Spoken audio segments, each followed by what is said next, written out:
Hey guys, welcome to my channel. This is my first video and today I'm gonna show you how to bake these lovely cookies. And ये cookies मैंने idli cooker में बनाए हैं. So if you don't have oven or OTG, so don't worry, आप ये आराम से बना सकते हैं. Come let's see how to make these cookies. हमारे पास है 1 कटोरी बटर, 1 कटोरी पिसी हुई चीनी, 2 कटोरी मैदा, 1 कटोरी दही, थोड़ा सा नमक और बेकिंग सोडा. फिलिंग के लिए मेरे पास है टूटी फ्रूटी, चॉकलेट चिप्स और चॉकलेट स्प्रेड. तो चलिए स्टार्ट करते हैं कुकीज़ बनाना.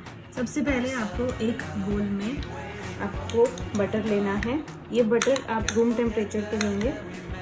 अब इसके बाद आप इसमें डालेंगे 1 कटोरी पिसी हुई चीनी और इसे हम अच्छे से फेंट लेंगे. हम इसे अच्छे से मिक्स करेंगे ताकि बटर और शुगर आपस में घुल जाएं.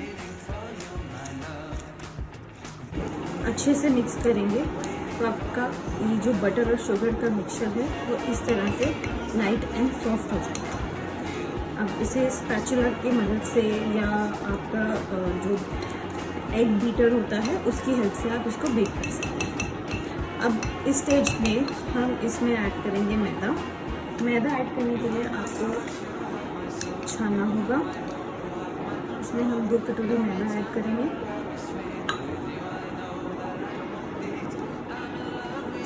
मैदे के साथ साथ इसके अंदर जाएगा ज़रा सा नमक और ½ टीस्पून बेकिंग सोडा. अब हम इसे छान लेंगे. स्पैचुला की हेल्प से फिर से अच्छे से मिक्स करेंगे. तो हम 5-7 मिनट्स ऐसे मिक्स करेंगे तो हमारा जो डो है ये थोड़ा क्रम्बली लगेगा आपको. इसको आप हाथ लगा कर देखेंगे तो ये इस तरह से शेप भी लेने लगेगा. इसका मतलब है कि ये बिल्कुल सही डायरेक्शन में है. अब मैं इसमें 2-3 ड्रॉप्स वेनिला एसेंस के डाले हैं. जो आपकी इच्छा हो अगर तो आप डाल सकते हैं, नहीं तो आप अवॉइड भी करना चाहें तो आप कर सकते हैं. अब हमें इस डो को बाइंड करने के लिए कुछ वेट इंग्रेडिएंट की ज़रूरत है. तो मेरे पास उसके लिए है कर्ड. बट आपको ये ध्यान रखना है कि आप सारी कर्ड एक साथ ना डालें, क्योंकि अगर ज़्यादा डल गई तो आपका जो डो है वो ढीला हो जाएगा. तो हम थोड़ी थोड़ी करके डालेंगे. और अब हम इसको हाथ से जैसे आटा गूंथते हैं वैसे करेंगे. मैंने थोड़ी सी कर्ड डाली है, पूरा 1 कप कर्ड नहीं यूज़ करा है. और मेरा डो एक शेप ले रहा है. ये देखिए इस तरह से आप इसे अच्छे से मसल के रखेंगे तो आपका डो इस तरह से पूरा तैयार हो जाएगा. अगर आपको लगे आपका डो थोड़ा स्टिकी है तो आप इसमें मैदा और मिला सकते हैं. आप चाहें तो मैदे की जगह आप नॉर्मल आटा भी यूज़ कर सकते हैं. उससे भी काफ़ी अच्छी कुकीज़ बन सकती हैं. आपका डो इस तरह से पूरा तैयार हो जाएगा. अब हम एक ट्रे लेंगे जिसके ऊपर मैंने बटर पेपर ऑलरेडी रखा है, हल्का सा बटर लाइन करके. अब आपको क्या करना है, इस डो को इस पर रख के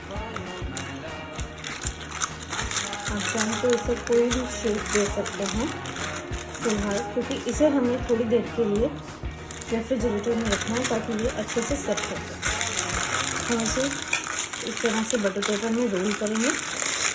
तो अब हमें 15 मिनट्स हो गए हैं तो अपना डो को फ्रिज में से निकालेंगे. रिमेंबर आपको ये डो फ्रीज़र में नहीं रखना है, नॉर्मल रेफ्रिजरेटर में रखना है. आपका ये डो अच्छा फर्म हो गया है. Now what we have to do is, इसको आप एक नाइफ की हेल्प से डिवाइड कर लीजिए. 4 पार्ट्स में मैं इसको डिवाइड करूँगी.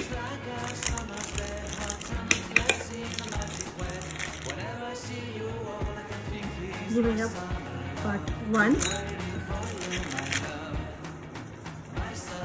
ये पार्ट 2, ये part 3 and this is part 4. इसके हम सबसे पहले नॉर्मल बटर कुकीज़ बनाएंगे. आप इसको छोटे छोटे पेड़े लेके इसके बना सकते हैं। आप इक्वल शेप दे सकते हैं इस तरह से इसकी, और इसी बटर पेपर पे आप इसे रखें। ये बन गई हमारे बटर कुकीज़। अब इसके ऊपर अगर आप चाहें तो आप अपने फिंगर से इस तरह से डिज़ाइन करके आप इसे प्रेस कर सकते हैं। इसके अलावा आप चाहें तो आप एक फोक की हेल्प से इसको इस तरह से प्रेस करके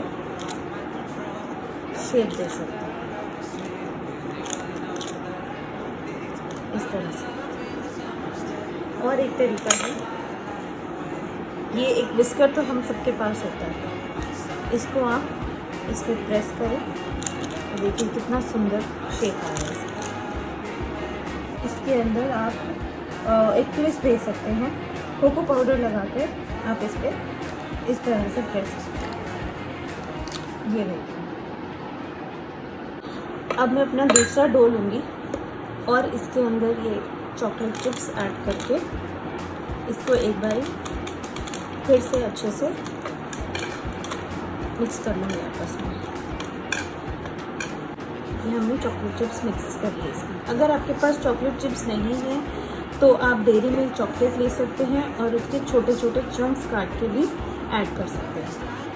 अब मैं इसे प्लेट में अपने हाथ से इस तरह से प्रेस कर रही हूँ, and then I will give them a shape. अब मैं कुकी कटर की हेल्प से इसको शेप करूँगी। आप हाथों से बना सकते हैं, कुकी कटर नहीं है तो भी आप इसको आराम से, जैसे टिक्की बनती है घर में, आप वैसे शेप दे सकते हैं। एक्स्ट्रा हम निकाल लेंगे और हम इसको दोबारा से बेल के दोबारा से और शेप्स बना सकते हैं। अब मैं अपना थर्ड डो ले रही हूँ, इसमें हम मिलाएंगे ये चॉकलेट टूटी फ्रूटी। इसे भी हम चॉकलेट चिप डो की तरह अच्छे से मिक्स कर लेंगे। अगर आपके पास टूटी फ्रूटी नहीं है तो आप जेम्स लेके उसको चॉप करके भी डाल सकते हैं।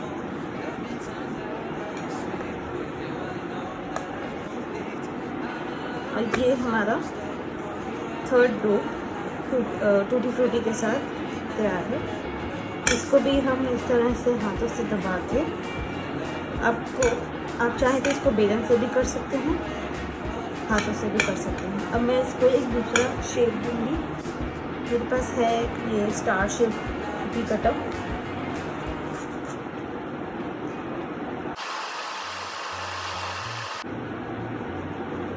क्योंकि मेरा ये कुकी कटर छोटा है तो इस डो में मैं काफ़ी सारे कुकीज़ बना सकती हूँ। ये देखो, ये कितने क्यूट स्टार शेप्स आए हैं। आप चाहे तो कोई भी शेप दे सकते हैं। Now we'll take our last portion. इसको अब मैं फिर से दो पार्ट्स में डिवाइड करूँगी। एक पार्ट ऐसे ही वाइट रहेगा और एक पार्ट में मैं थोड़ा सा कोको पाउडर मिलाऊंगी। अपने अकॉर्डिंग कोको पाउडर मिला सकते हैं। आप इसे इस तरह से रोल करें दोनों हाथों से, और ये जो वाइट डो है इसे भी हम इसी तरह से रोल करें सेम लेंथ में। और अब इन दोनों को एक साथ हम मिक्स करें, इस तरह से मिक्स करें। अब हम इसके छोटे छोटे पार्ट्स करके इसे अपने हाथों से इस तरह से शेप देंगे। तो अब हम रखते हैं अपना कुकर गैस पे और इसमें हम डालेंगे नमक। अच्छे से इस नमक को हम नीचे फैला देंगे। So now we have got 4 different types of cookies ready and as you know हमने एक ही डो से ये 4 तरह के अलग अलग कुकीज़ बनाए हैं और अब हम इन्हें बेक करेंगे एक प्री हीटेड इडली कुकर में। तो अब हम रखते हैं अपना कुकर गैस पे और इसमें हम डालेंगे नमक। इसे आप अच्छे से इसमें फैला देंगे। बेस आपका पूरा सॉल्ट से कवर होना चाहिए और इसे हम 10 मिनट्स के लिए प्री हीट होने के लिए सिम पे रख देंगे। जब तक हमारा कुकर प्री हीट हो रहा है हम इडली मोल्ड्स को ग्रीस करेंगे। आप चाहे तो घी, ऑयल, बटर कुछ भी यूज़ कर सकते हैं। This is important so that आपकी जो कुकीज़ हैं वो इस पर चिपके ना और अच्छे से बेक हो सके। अब हम अपने मोल्ड्स में इन कुकीज़ को इस तरह से प्लेस करेंगे। आपको एक बात का ध्यान ज़रूर रखना है कि जो सबसे नीचे वाला मोल्ड है आप उसे खाली छोड़ेंगे, क्योंकि हीट ज़्यादा होने के चक्कर में कुकीज़ जल सकती हैं। तो आप सिर्फ अपने 3 मोल्ड्स में ही कुकीज़ लगाएं। अगर आपका कुकर 3 मोल्ड्स वाला है तो आप 2 में लगाएं। मेरा 4 वाला है तो मैं 3 में लगा रही हूँ। इस तरह से अब मैं इसे सबसे नीचे वाला जो है इसे मैं खाली छोड़ूंगी इस तरह। देन इसके ऊपर मैं ये लगाऊंगी।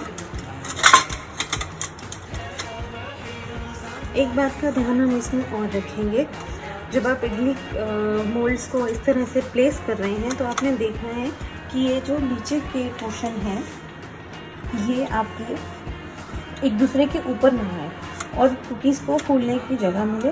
और ये जो होल्स हैं ये आपको ऐसे छोड़ने हैं ताकि इनको हीट प्रॉपरली पहुंच सके। आप देख रहे हैं इसको नीचे से भी हीट पहुंचेगा और ये जो ऊपर वाला है उसको यहाँ से हीट पहुंचेगा। तो ये आपका प्लेसमेंट अगर प्रॉपर होगा तो आपके कुकीज़ अच्छे से बन जाएंगे और बर्न नहीं होंगे।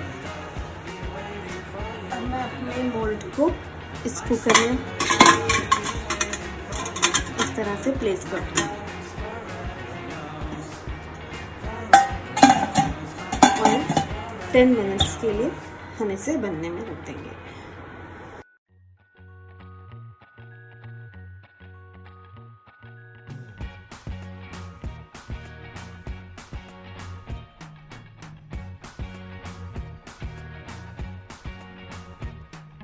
Can't forget